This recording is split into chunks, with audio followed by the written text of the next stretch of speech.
Okay, this is rotational dynamics, or in other words, the physics of spinny things. Now, I'll always remember when I was a kid, my dad used to put me on a spinny swivel chair, and I used to sit there like that with my legs down, and he used to spin me like that. What he said was, stick your legs out. And what I realized was when I stuck my legs out, I went slower. When I tucked my legs back in, I spun faster. And that is all to do with what we're talking about today. So the first thing that you need to know is the concept of moment of inertia. Now, everything in rotational dynamics has a sort of counterpart in linear dynamics. So, you know, just your suvat. Now, moment of inertia, it's a measure of how hard it is to change rotational speed. You might call that angular speed as well. We'll get on to calling it that later. But this idea of moment of inertia, we can think of that as mass. So the equivalent, I'm just going to write equivalent as that, is mass. So if you have something that has a heavy mass, then it's harder to change the speed of it. In other words, it's more resistant to changes in speed than something that's lighter. And it's the same thing with moment of inertia. This is given the symbol capital I, not to be confused with impulse. And this is equal to mr squared. This is true for maybe a conker on a piece of string that's going round in a circle. The length of the string is r, and we have a mass. This is true for point masses, so there's no mass in between. Now that's something that you have to know, as it were, but this changes for when we have, say, a ball. If we have a ball that's spinning, obviously not all of its mass is on the outside, and also the mass is evenly distributed in all directions. In this case, a sphere's moment of inertia is equal to 2/5 mr squared. You don't need to know where you get that from, something that you might do in maths, but we don't need to know how to do that in A-level physics. If it's a hollow ball, then it's slightly different. So that's for solid. If it's a hollow ball, then the moment of inertia is equal to 2/3 mr squared. Of course, the m being the total mass of the sphere, whether it's solid or whether it's hollow. For a ring, it's fairly easy because the moment of inertia is again going to be mr squared, and that's because all of the mass is at the radius as well. There's no mass in the middle at all, and so we'll get on to how that works with that in a minute. But if it's a solid disk, then the moment of inertia is 1/2 mr squared. Like I said, you don't need to know these off by heart. You'll always be given those in the exam. Now, the reason that the moment of inertia is the same for a ring as it is for just a mass on the end of a piece of string is because total moment of inertia is just the sum of individual moments of inertia. So if I have loads of these balls, then I can say that the total moment of inertia is just moments of inertia from this one, plus this one, plus this one, plus this one, plus this one, going all the way round. And so what we have in essence then is just a ring. But that's super important, that if you add something else onto something, maybe you put a mass on the end here of a disk, then the total moment of inertia of this disk is going to be this plus mr squared for this particle on the end. You can add them up. More often than not, it's going to be one of these plus a particle. So you're just adding on mr squared to get the total moment of inertia. Now, with linear dynamics, we're talking suvat, aren't we? So S, do you know what? I'm going to leave out U because we're not really concerned with that. I'm going to call that V because U and V are the same. We have A and we have T. T is going to stay the same. Time doesn't change whether it's linear or rotational. But because we're talking rotational, there's no such thing as displacement, as it were. What's the only thing we're concerned with when it comes to going around in circles? We're talking about the angle that we go through. If you think of displacement for linear, then the equivalent for rotational dynamics is the angle. Of course, we have to be working in radians. Linear speed is meters per second. Rotational, well, we're covering a certain angle in so many seconds. Is it going to be degrees per second? No. We use angular speed, omega, for rotational dynamics, and anything going around in a circle, don't we? Especially when it comes to like SHM and circular motion as well. And so this is going to be radians per second. Acceleration, this is similar, but of course it's not going to be meters per second squared. It's going to be radians per second squared. So we do give it a different symbol. We give it an alpha instead. Similar, but not the same. And then we have time as well. That just stays the same. We can also call that angular displacement. So how far around a circle have you gone? Angular speed, sometimes we call that angular frequency. And of course, angular acceleration. And like we said, mass, well, the equivalent is moment of inertia. And the unit of this is, of course, going to be kilogram meters squared.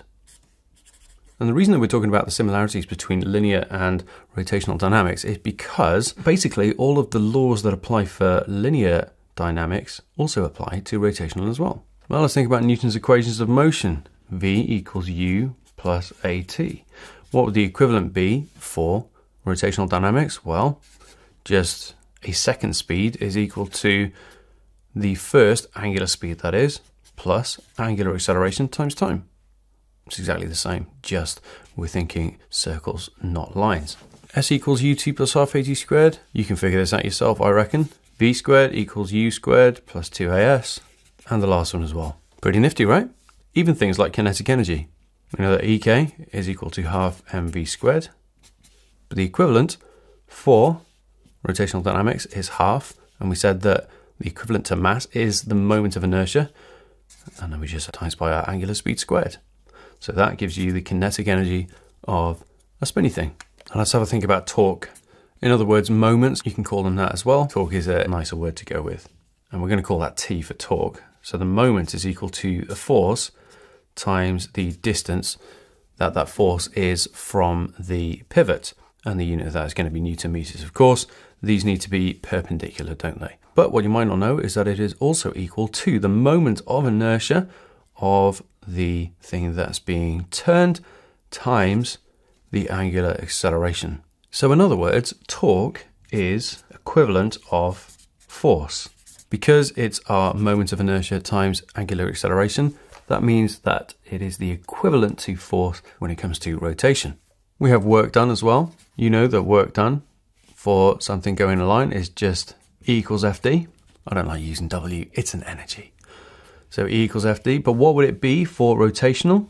Well, we said that the equivalent to force is our torque. So let's take our torque and we need to times it by a distance, but we don't deal with displacements or distances. We deal with angular displacement. And so that's how we find the work done by something that's turning. Torque times the angle that it's turned through. We can go with power as well. We know that power is P equals FV for something that's undergoing linear motion. And so therefore we can say that, let's take our torque and times by speed, but that's going to be angular speed. So that's the power, which makes sense because we just get from here to here by dividing by time. And finally, we have angular momentum. We know that linear momentum is just equal to mv. So therefore, angular momentum is equal to our equivalent, that's our moment of inertia, times angular speed. And just like normal momentum, this is always conserved. So let's think back to me on the spinny chair here. What is happening when I pull my legs in from when they were sticking out like that? So if they were sticking out and then I bring them in, I'm actually decreasing the distance that the mass is from the pivot. So I'm decreasing R. So if I'm decreasing R, then the moment of inertia decreases as well. If we know that angular momentum is always conserved, then we can say that I1 omega 1 is equal to I2 omega 2. So if I'm decreasing, or we can say that I is inversely proportional to angular speed. And we can put it the other way around as well. So that means that if my moment of inertia is going down because I'm bringing my legs in order for angular momentum to be conserved, that means that my angular speed goes up. So that's why you spin faster. And of course, we know that force is equal to the rate of change in momentum, don't we? So that's equal to delta mv by t for something undergoing linear. And we know that this is our impulse. And so that means that for rotational, we have angular impulse, I'm not going to put capital I because you don't want to get confused, angular impulse is going to be equal to, similarly, delta I omega. M goes to moment of inertia, speed goes to angular speed. But we know that force, the equivalent for that is torque. So that means that our torque is equal to the angular impulse divided by the time. Quite often the hardest questions that you'll get is when you have, say, a wheel that is maybe lifting a mass, or rather the mass is falling down and it's spinning the wheel. What you've got to remember, what you've got to think about is, right, what energy do I have here?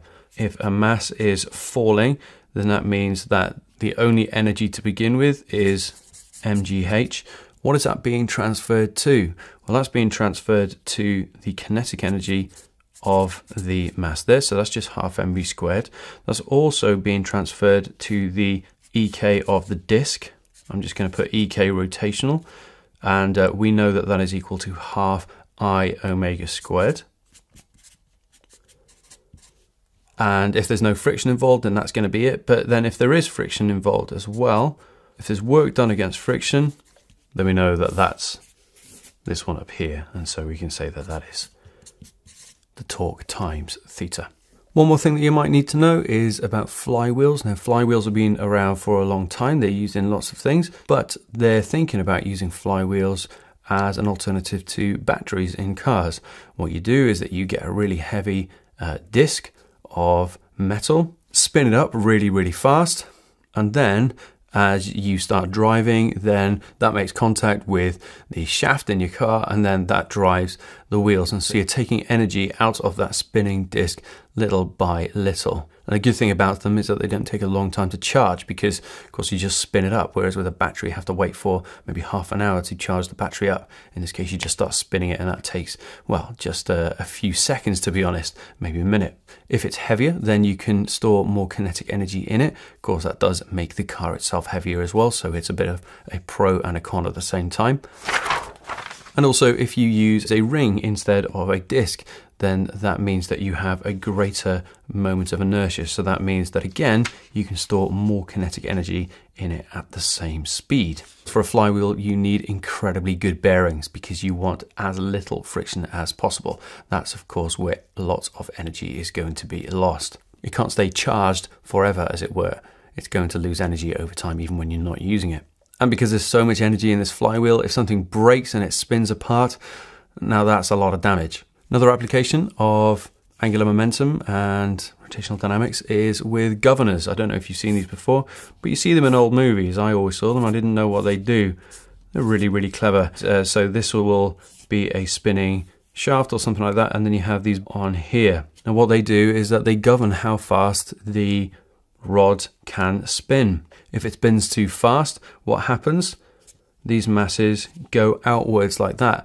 And what does that do to the moment of inertia? Well, that increases it because you're increasing R. So that means that it finds it harder to turn, and so that balances the speed out. And so you can determine what speed it goes at by getting the mass of these balls on the governor just right. So I hope that helped. If it did, then please leave a like. If you're watching this, you might be doing the engineering optional module for AQA. If you are, then click on a card and it'll take you to the final video for that, which is thermodynamics. I'll see you there.